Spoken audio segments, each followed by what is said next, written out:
please stay right where you are because it's time for GeorgiaCarry.org Radio with Doug and Jesse King. GeorgiaCarry.org is Georgia's no-compromise voice for gun owners. Stay tuned for valuable information on protecting your Second Amendment right to keep and bear arms. And now, your hosts for GeorgiaCarry.org Radio, Doug and Jesse King. Good morning, everybody. You're listening to GeorgiaCarry.org Radio, and this week we're going to go a little out of order and start with the good, the bad, and the ugly. All right, Jess? This week we have the good, and it's coming out of Maine.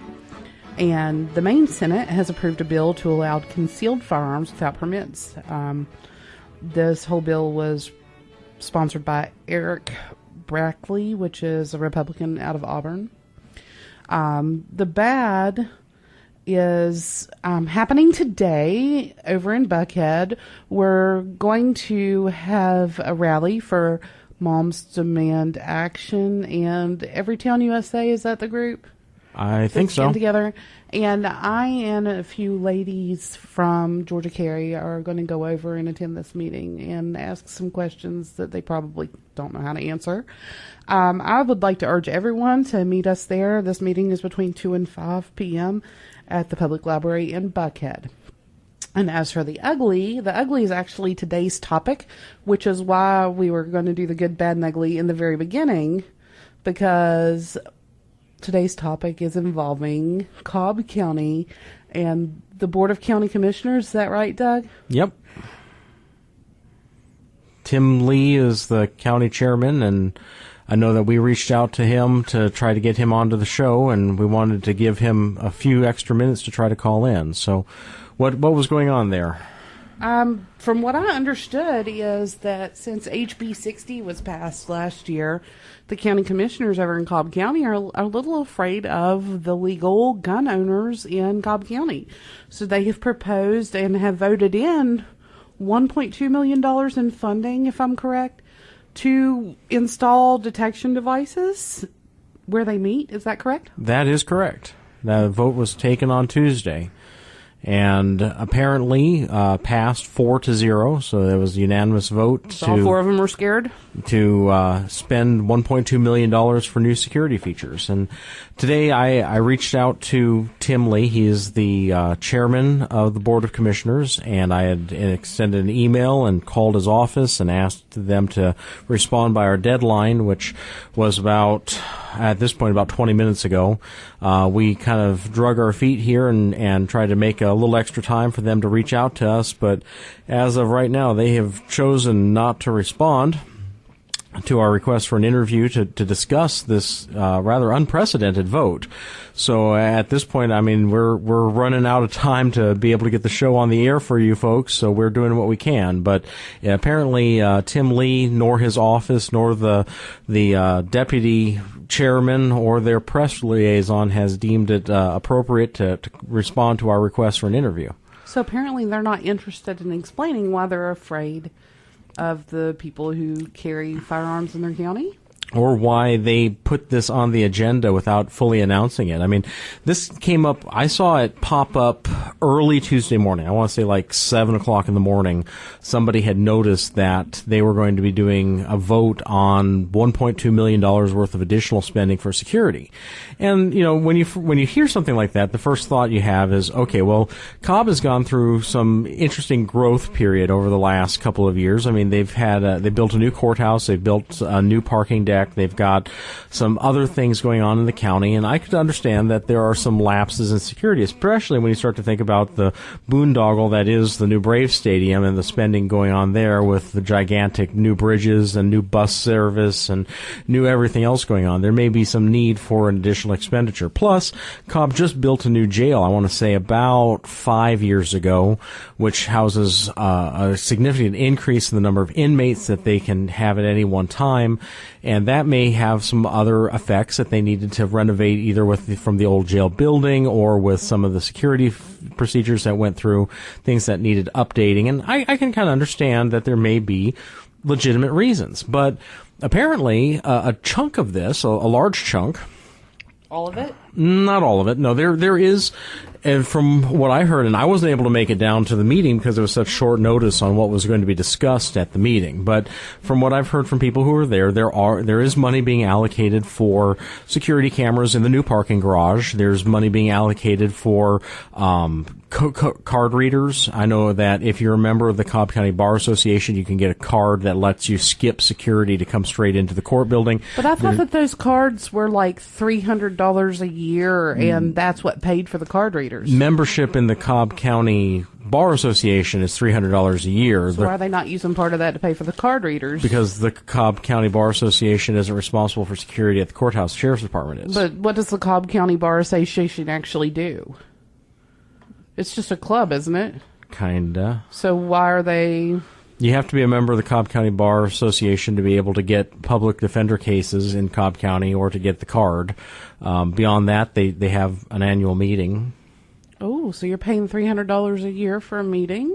Something like that. What do you get to meet with the Wicked Witch of the West or the Wicked Witch of the East? It's at the country club.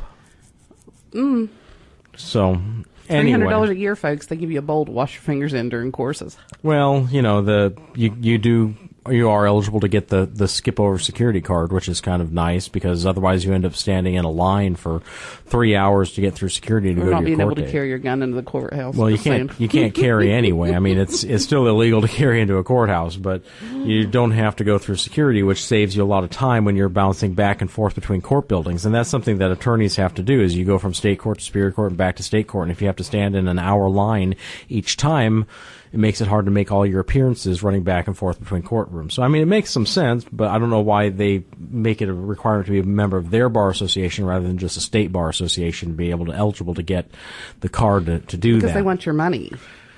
Well, it's Cobb County. What can you say? So Cobb County is spending $1.2 million, and one of the things that they're spending this $1.2 million on is card readers, an access point, a new 3 more deputies, and a squad car. And you think, okay, well, 3 more deputies, squad car, we've got more people on the streets to do protection. But what it was going to boil down to is installing a security checkpoint to keep licensed gun owners from attending Board of Commissioner meetings. And that's pretty much all it can come down to, because with HB 60 last year, the law was changed so that you can carry into a government building provided that the government building is not a jail, is not a courthouse, and does not have active security screening. And so to get around the fact that the Board of Commissioners meets in a place that is not the courthouse and is not a jail, they've decided to spend an incredible sum of money to have active screening so that licensed carriers cannot carry into their building. Now, I know for a fact that the solicitor's office in Cobb County installed those metal detectors on July 1st of last year. Correct. And because they don't want anybody coming into the solicitor's office. And this is just an extra degree of lunacy in my book. Because if you think about it, if we go before HB 60, there was nobody to stop a bad person from carrying a gun into the Board of Commissioners meeting and shooting a Board of Commissioner. There was nothing to stop someone who had that evil intent in their heart from having it happen. Yeah, so why are we trying to stop the honest people from coming in with guns? Because at least if there's an honest person sitting there with a gun, if a bad guy comes in with a gun, the person that was going to get shot might have a fighting chance for somebody defending them. Exactly. And here we have, it's been a year since HB 60 passed. We're coming up on July 1st, and none of this is going to be implemented before July 1st. So we've had a whole year of licensed gun owners being able to carry their gun into the Board of Commissioners meeting with no incidents. And yet they want to spend $1.2 million of taxpayer money so that they don't have to be confronted by anybody who might be legally carrying a firearm. So why are they that afraid of their own constituents? See, that leads me to believe that there's some corruption going on in Cobb County that they're afraid people will know about and want to take care of. Well, we have legitimate ways to take care of problems in the county. If there's something going on that people don't like, we hold elections, we have public hearings, maybe even public hearings that are announced prior to the vote so that people can get out and actually protest about it, unlike this last vote on Tuesday. But I don't think that there's a licensed gun owner in the state who looks at this, the lack of a security checkpoint and go, here's my chance. I can walk in and shoot them if they don't vote the way I like. That just is not the way gun owners think. No, but occasionally you have the one wacko that says, "Oh, there's no security checkpoint. I can carry an AR-15 in there, and nobody will get upset." So, how does that play out? Then they contact the media and say, "Hey, nobody noticed that I carried an AR-15 into blah blah blah building," and the media covers it when somebody's just looking for their 15 minutes of fame. I guess. So And that's the worst thing that could happen. I mean, I don't see where any of your legal gun owners, or at least not the crew I hang out with, and I hang out with a lot of them, that would be interested in going in there and trying to start a fuss with their firearm. statistics have shown that people who have a carry permit are the safest people to be around nationwide. You're We more try likely not to have confrontations where we want to use our firearms.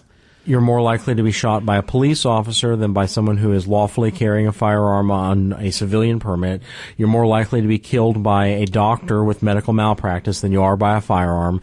And even contrary to the AJC's fact bending in their article a few weeks ago that we covered, you're more likely to die in a car wreck than ever be shot at. So the truth of the matter is that this makes no sense. Why would you spend this money? And there was an article in the Marietta Daily Journal where they were able to get an interview with the Board of Commissioners to get some reasoning. And we'll discuss that when we come back from our commercial break.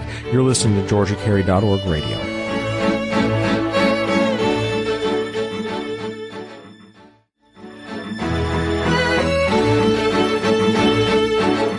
And now, back to GeorgiaCarry.org radio with Doug and Jesse King. Welcome back, everybody. So as we were saying as we went into the commercial break, the Board of Commissioners was interviewed by the Marietta Daily Journal, and apparently they decided to answer that request for an interview.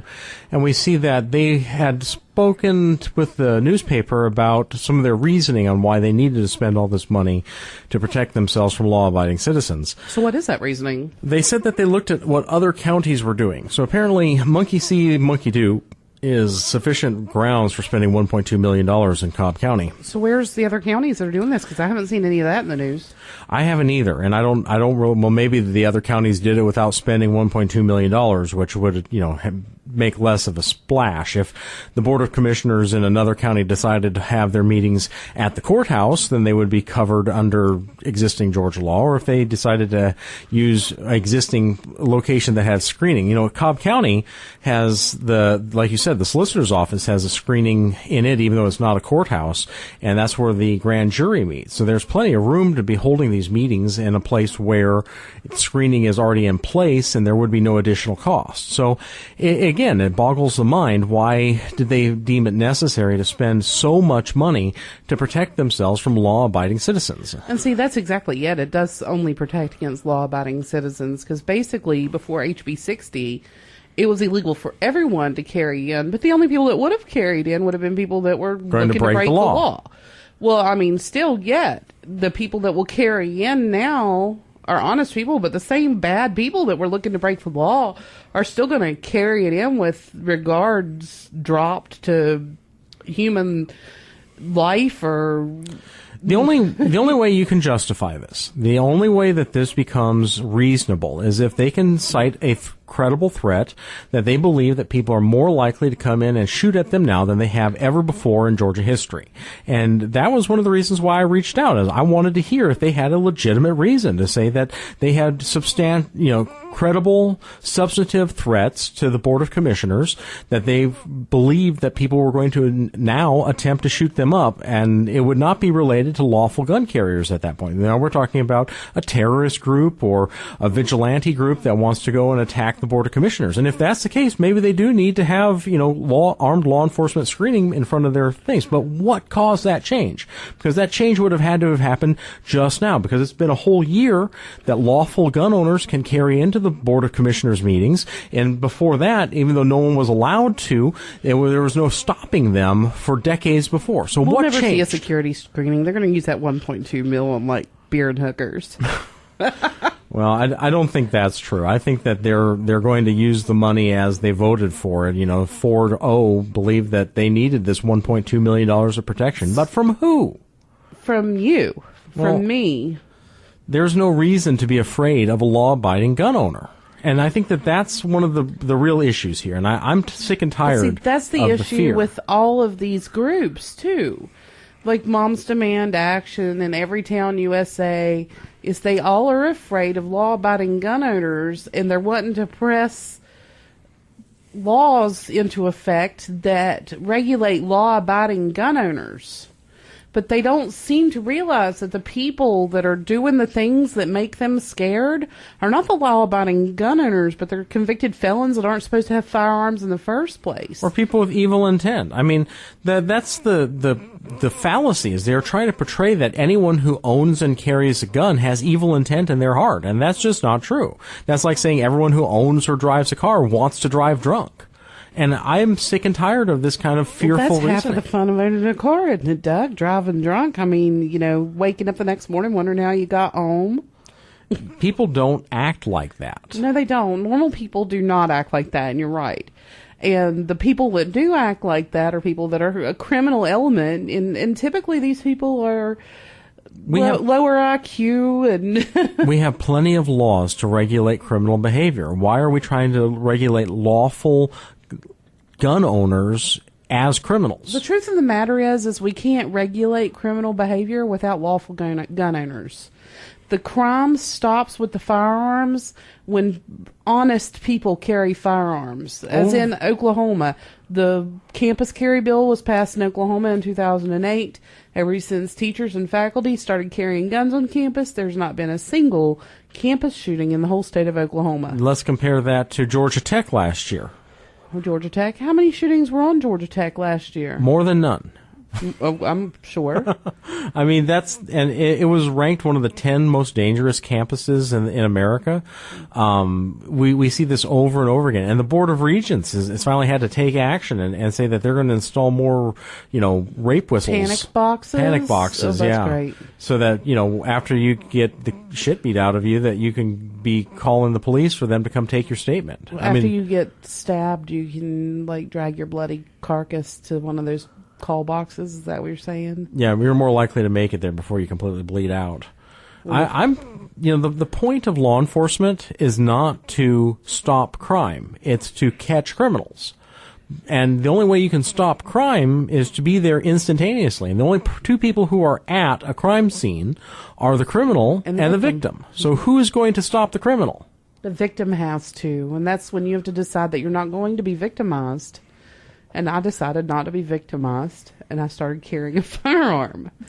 So tell me a little bit about your plans going to this meeting that's sponsored. It's not a meeting of Moms Demand Action, but it's sponsored by Moms Demand Action, and it's a discussion of apparently the horrible gun laws we've passed in Georgia over the past few years.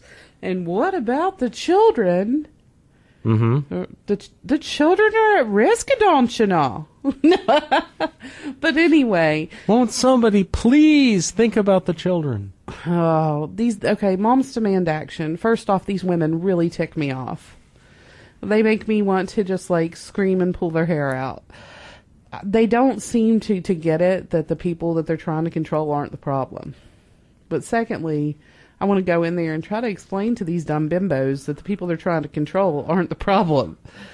I don't think we'll get anywhere because you cannot explain to a stop sign why it should say go and make it change its mind. Well, I don't think that there's any point arguing to Moms Demand Action, but there's a whole lot of good arguing with Mom Demand Action. I believe that this is also, from what I understand, it's a membership rally. It's some kind of informational rally. And if I can make someone rally there see the error of their ways before they join up with these broads, then I have in some way done something good.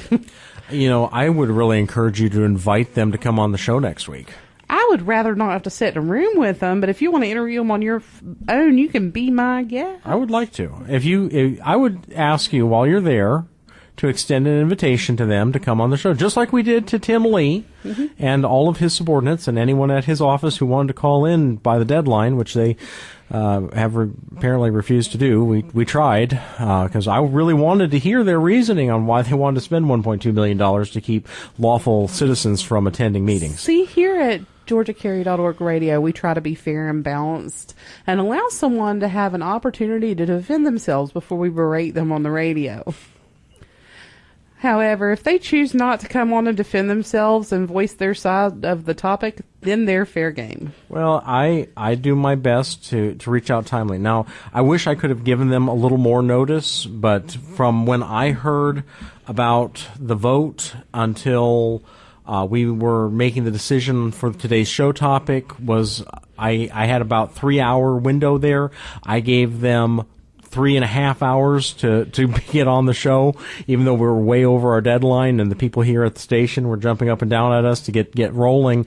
I tried to give them as much time as possible. Not only did I email to have a written record that I did reach out to them, but I also called and spoke to the assistant there, who said that she had let them know that I had tried to reach out to them and even passed them a note specifically to try to get them to contact us. So I've done my due diligence. They should be on this show if they really had any concern for the way that their vote was being characterized. And you see the people on Facebook just flipping out over government waste, a government that does not trust its people. And Thomas Jefferson said, when there's tyranny is when the people are afraid of their government. Liberty is when the government is afraid of its people. And so that means the residents of Cobb County are living in the most liberty they've ever had. Apparently. The Board of Commissioners is so scared they're installing metal detectors. Yeah. And I think that this is a very interesting problem. And I want to kind of diverge off to talk a little bit about fear and what fear is doing to us as a society and us as GeorgiaCarry.org members, because this is something that is playing on both sides. We see this from the Board of Commissioners, that they're afraid of their constituents, and lawful gun owners are a large and active part of their constituents. Remember, Kennesaw, which is a part of Cobb County, requires the ownership of a firearm unless you have mental health or religious reasons not to. This is a very pro-gun population in not really metro Atlanta. I mean, Cobb County is just outside the perimeter, and they have a much different view. And here we see a Board of Commissioners that does not trust its people, and the people, maybe they don't trust their Board of Commissioners. And I wouldn't blame them if the Board of Commissioners feels the need to employ $1.2 million to protect itself against me. What are they doing, as you said before? So I think that this is just a horrible, horrible example of fear running amok. When we come back, let's talk a little bit about fear in other contexts. You're listening to GeorgiaCarry.org radio.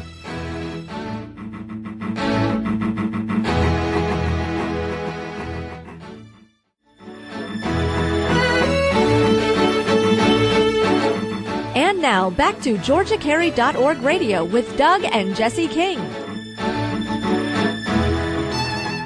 Welcome back, everybody. When we took our break, we were starting to discuss fear in the context of carrying of firearms, really. And here we've been discussing this atrocious decision, a unanimous decision by the Cobb County Board of Commissioners to spend $1.2 million out of fear of law-abiding citizens. And I'm flabbergasted at a choice like that being made in a very gun-friendly area. I mean, this is some place where you don't have to worry about, getting a chief law enforcement sign-off for your Class 3 weapon. This is a place that has the largest gun dealer in the Southeast sitting right in the center of their county and Adventure Outdoors. This is a place where people own guns left, right, and center and are proud of it. They have multiple ranges. Doesn't Cobb County have a Glock manufacturer? Yeah. Glock USA is in Smyrna and Cobb County, which is part of the greater Smyrna metro area. So here we have a county that is really involved in firearms by the population, and a Board of Commissioners that's terrified of them. And so I'm left wondering, why is there so much fear around lawful gun owners? Of all people, we are the safest, we are the most respected, we are the most respectable, we are the calmest people in society. So what I have made of this is your people that are afraid of gun owners aren't afraid of gun owners, they're afraid of guns. Doesn't matter who's carrying them, it's because they can't look at us and tell whether we're the good guy or the bad guy. But my defense for that is the bad guy doesn't want you to know he's got the gun. The good guy, if you didn't make us so afraid of you as a democratic, liberal gun grabber, then maybe we would carry our guns in the open and you would know for sure that we were the good guys because we weren't afraid to show you that we had the gun to protect you with. That's a great idea, is the idea of open carry as a distinction from someone with nefarious intent. But why won't we open carry? It's because we're afraid of gun grabbers and we're afraid of prosecution, losing time with our family, having to go into debt for criminal defense and...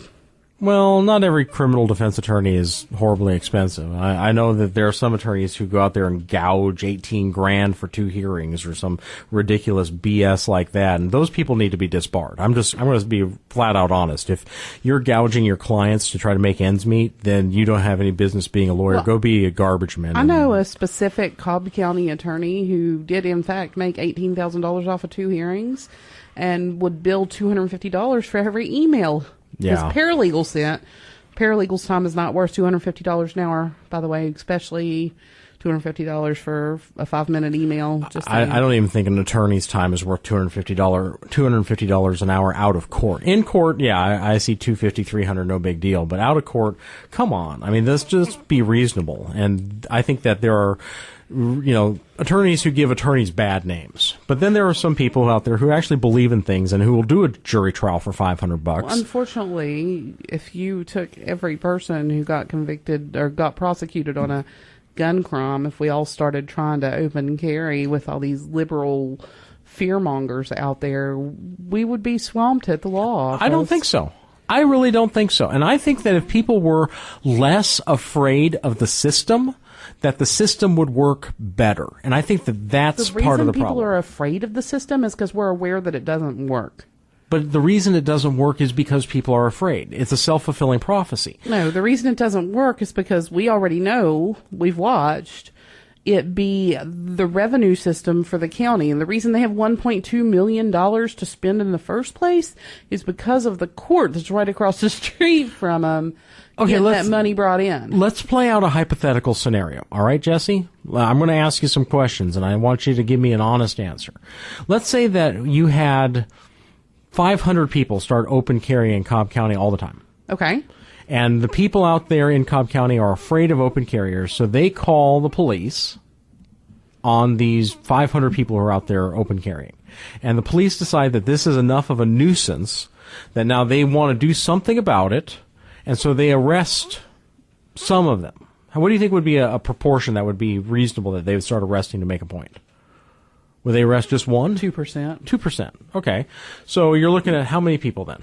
2% of 500 is 10 people. 10 people. All right. So now you've got 10 cases coming into Cobb County State Court for misdemeanor. Now, under normal reasoning, people get afraid of the system and they plead out, and the system has no negative impact. But let's say that all 10 of those people, instead of being afraid of the system, were courageous and said, I want a jury trial. I want a week-long jury trial.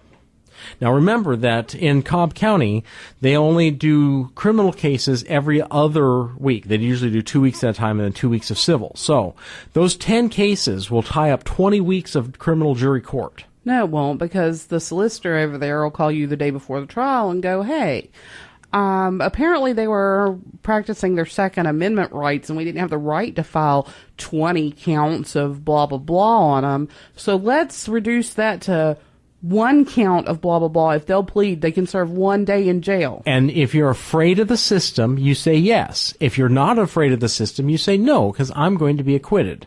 And you go to trial.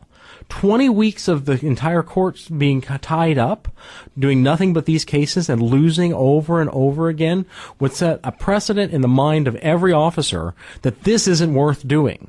And it would not happen anymore. That it would take the fear from the people and put the fear in the government, because the government does not want to have to go through and waste thousands and thousands of dollars and pointless prosecutions. Okay, so let's take campus carry, for instance. Mm-hmm.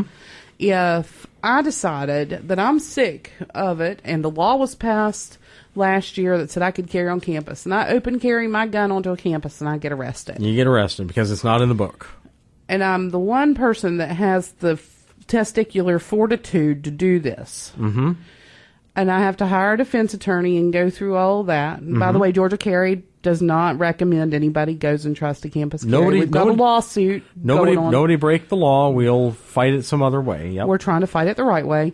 But if I decided that I was going to be vigilante and try to fight this, and I would go into court, and they would not be able to find that law in the books, and I would get convicted, and I would file an appeal. What you do first? And, about $100,000 later, I may eventually get this off of my record. What you do first, instead of letting them convict you and just say there's no law about it, you bring up the bill that was passed as a law, and then you argue that the law is the law, and that this law should apply. Then what the judge is going to do is he's going to do you're going to file a motion for dismissal based on the law that was passed. Judge is going to say it's not in the code book, so I can't see that. And then you ask for an appeal. Have you been convicted? No. So then that goes to the Court of Appeals, and the Court of Appeals has to rectify what's going to happen between the two. Now, in the meantime, they're going to be begging you. Hey, please plead out. Please plead out. Please plead out. We'll let you plead out to something else. How about you plead out to jaywalking?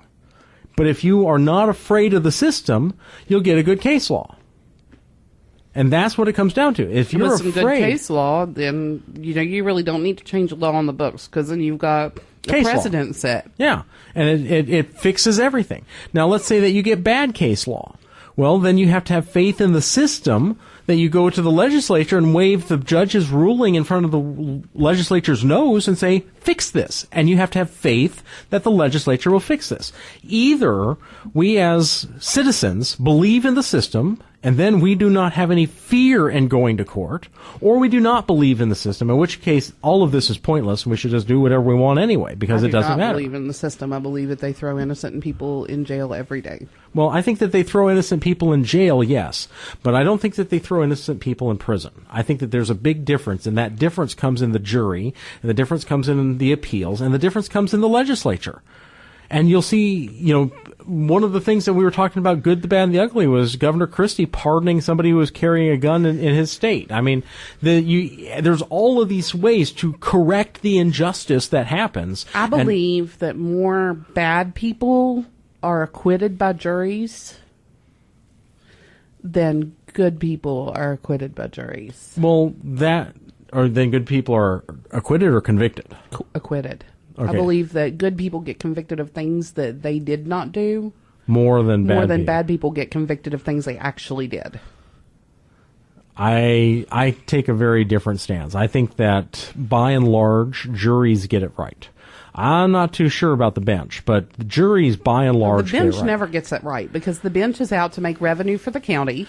At a certain level, yeah, but at a higher level, no. That's why we have appeals to Superior Court to look at things. And a Superior Court judge typically has a good sense of what the law really is, and that's where that comes in. Now, But sometimes what the law is and what the law isn't doesn't determine sometimes whether a person truly did something or not. No, that's a fact question, and that should always be in front of a jury. I mean, if you have a fact-based discrepancy, that's a jury question, and it always should be. But judges are supposed to decide what law is, and then give that law to the jury. Judges always use the police, who we know, because we've seen them lie. You personally, as a defense attorney, have seen police get on the stand and lie. Yes, I have. They use them as finders of fact, and they always go by what the police officer says as fact. In hearings where the judge is the finder of fact, the judge is, not the officer, but the judge tends to side with the officer. I've seen judges call them my officers from the bench. I mean, there is a definite collusion that comes in at certain levels, but at higher levels it does not, and in jury trials it does not. So that's the ultimate bulwark against corruption. Folks, we're up on our last commercial break. We will be right back to talk more about fear in the legal system.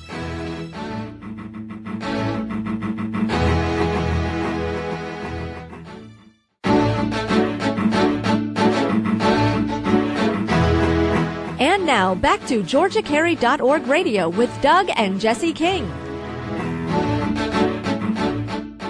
Welcome back, folks. We're in our final segment. Still no word from Tim Lee's office in any way, shape, or form. No phone calls, no emails. So I guess we're bringing this into the home stretch without any comment from them whatsoever on their $1.2 million boondoggle, as they're afraid of law-abiding citizens. So, folks, we've been talking about whether you have faith in the system or not. And if you have faith in the system, then you should be not afraid of case law. You should not be afraid of going to court. You should not be afraid of a trial, because the right will win out and your rights will be upheld. If you have will never win out in court. Don't you understand that our judicial system is broken?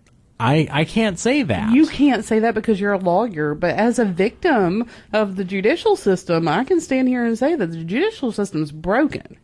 When you have a good lawyer on your side, then it works. You end up pleading to a ticket where you were not speeding. Good lawyer, bad lawyer, no lawyer at all. Yeah. You're getting screwed without any Vaseline. And I'll give you that when in traffic cases and strict liability cases, yeah, it's virtually impossible to win. It doesn't matter what case. You take a divorce and what's right and what's wrong, somebody's getting screwed. You take criminal cases, period. Rape case. Here, Who hold suffers on. in a rape trial? Well, the victims suffer again. Let's break out civil from criminal, okay? Because in civil, everybody loses. If you could have worked it out on your own, you would always be better off than in civil court. So civil is just a losing predicament no matter which way you look at it. But when you shift to criminal, now you've got the state trying to impose sanctions on somebody for behavior. And there are a lot of places in that line that are set up to help the defendant. And a lot of people say, oh, look at the revolving door of justice. Defendants get off easy. They don't get convicted. They're out on the street a week after they committed a crime.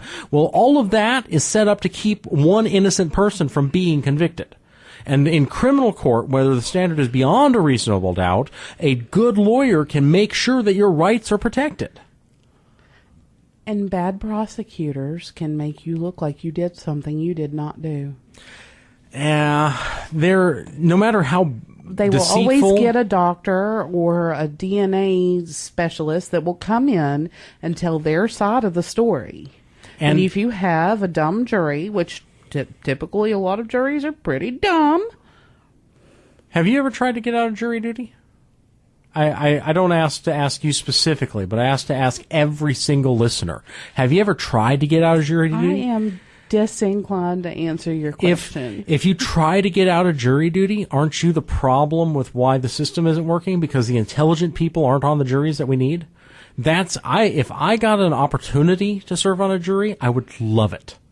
Because it would bring common sense into a jury pool. And I think that every person who's willing to wear a gun saves lives button needs to be willing to get on a jury to protect people who our rights are being infringed upon. Well, I'm sure in a self-defense shooting where somebody's being tried for murder, the last person they're going to want to put on the jury is someone that's wearing a gun saves lives button. Just saying. I agree that it's going to be hard, but let me tell you, I had a case once where I'm the criminal defense attorney. And we were picking a jury. Not you. And I'm in there with 3 other defense attorneys and 2 prosecutors, right? Because it was a multi-count indictment with multiple defendants. And it was a mess. And so we're picking jurors and throwing them off. And I start to, in voir dire, ask this gentleman on the jury about, guns. Because it was a case that involved a shooting. And he says, yeah, I own a gun. I was like, okay, what do you got? He says, 44 Magnum.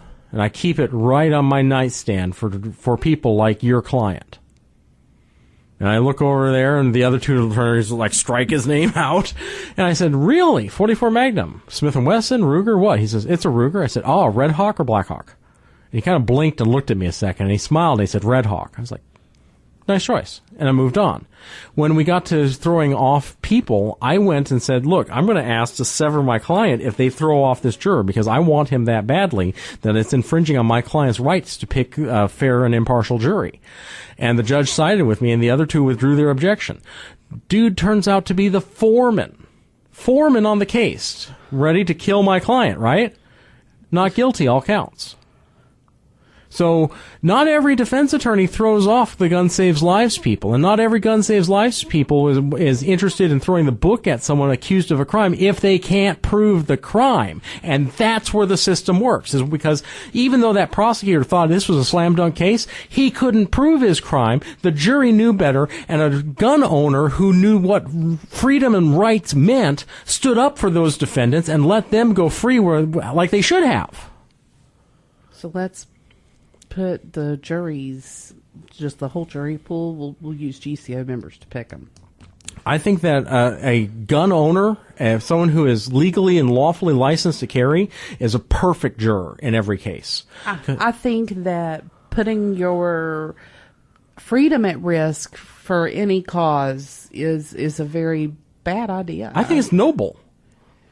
And if you're not willing to risk it, then you're too afraid to use it. So why don't we let you carry the first gun into a school and see what happens? Because then there'd be no one to defend me. Nobody to defend you. See, and that's the issue. A lot of people is I can't afford a defense. Yeah, well,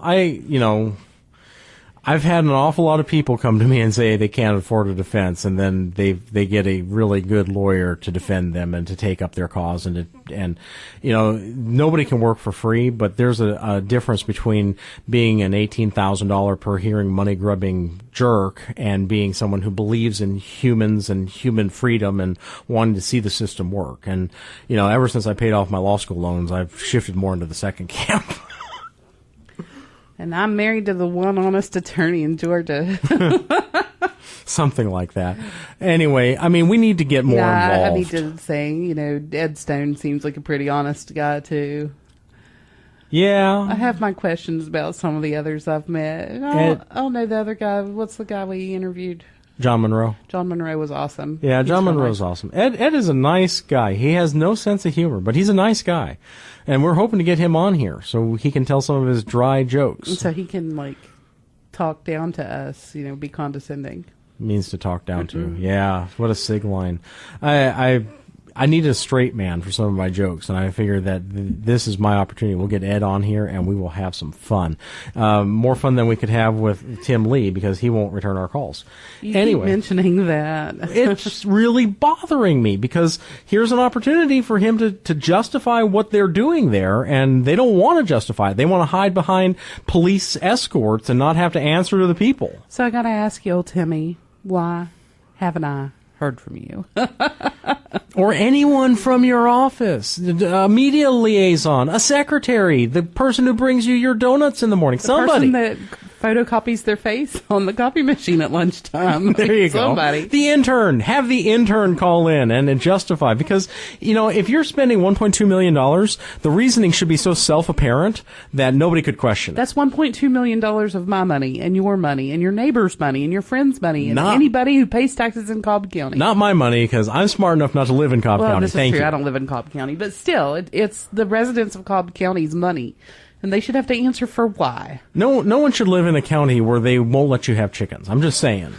That was City of Roswell, and that's a different story. Cobb will let you apply for a chicken license, and it's $150 to apply for the license. And to date, they've never issued a license. Well, again. Anyway, now we're coming up on the part of the show where we typically discuss membership and how to join. Join GCO! And you can join GeorgiaCarry.org by going to the website. Of course, the website is GeorgiaCarry.org. And you can go and click on membership and pay for a membership there. And your membership, you'll get a membership card, and you can be part of your local chapters. Go to the local chapter meetings. The local chapter meetings are also a good place to join. Get good they're food. Open to the public. They're at restaurants. There's typically good food. Doug King is a very big fan of good food. And some of them go to shooting ranges. There's a lot of functions going on. You'll meet a lot of really nice people who share interests with you. Not as much food at the shooting ranges. You can also find us at local festivals. Where there's also food. There's also food. What is it with you and food? It's not lunchtime yet. I'm hungry. I forgot to feed you breakfast this morning. That's what it is. Yeah. Omelets for Doug. Anyway, you can go to a local festival and find GeorgiaCarry.org. Usually a booth set up, membership table, along with some Georgia Carry items, stickers, mugs, pins, lapel pins, etc. We love to be at the local gun and knife shows. If you find a local gun or knife show, go there and you will find Georgia Carry. Also, if you're listening to us online, call your local radio station and say, I want to listen to GeorgiaCarry.org radio on your station, because we can get on their station. It won't cost them a dime, and we can get hooked up for syndication there. Just have them email us at radio@GeorgiaCarry.org, or let us know which station you've reached out to, and we'll reach out to them too and talk to the station manager and let them them know how to syndicate GeorgiaCarry.org radio. GeorgiaCarry.org radio also has a Facebook page. Go like us. Hundreds of likes. Listen to the latest broadcasts. Get recipes. And sometimes comment on funny photos that Doug or I found online. Yes. We have really enjoyed this topic this week. It's been a pretty good discussion for Doug and I, and I'm sure he and I are going to argue about it in the car on the way home. Try to. We're just a typical married couple. even when Tim Lee does not show up, we can eke out a radio show. So I've got to say this before we leave. We missed you, old Timmy. And we'll be back next week with more info from Moms Demand Action and how Jesse tore him a new one. This has been GeorgiaCarry.org radio. See you back here at the same station, same time.